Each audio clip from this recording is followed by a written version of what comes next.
Matlhotlha pelo, diphitlho di tharo mme ke tsa ditsala, mmanyane phahlodi wa dingwaga di le 20 le dieketseng Rathiu wa dingwaga di le 24 mmogo le Nobengazi moahlodi wa dingwaga di le 23 ba ne ba itisitse mmogo le ditsala tse dingwe tsa bone.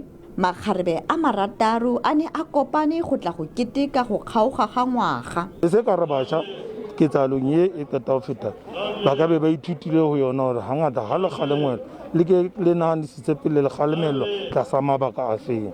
Haholo jwa ntho e etsahetse matsatsinyana mopresidente wa ana qeta ho kwalla ntho tse tshwanang le tseo. Nobengazi ne sentse le yena a tshwereng lelapa le nang la go ga bona because batswadi ba hae ba se ba hlokahetse.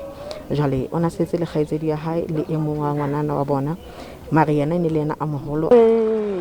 Le ra kopana le komiti ya lebatowa mona ka shebisana hore na ho ka ba jwang ha re ka etsa di non-profit organization tse tsa di thusa bana ba motsona ka mathata a bana le ngona tse tsa re etsa di-programme tse leng hore di tlo etsa hore ba tlogela ho nagana ntho tse tswileng tseleng, programme tse leng hore di tla ba thusa kae le hore ba be le lekeno.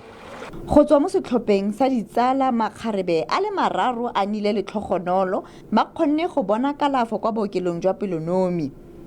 Ke Palesa moeti SABC News Blomfontein.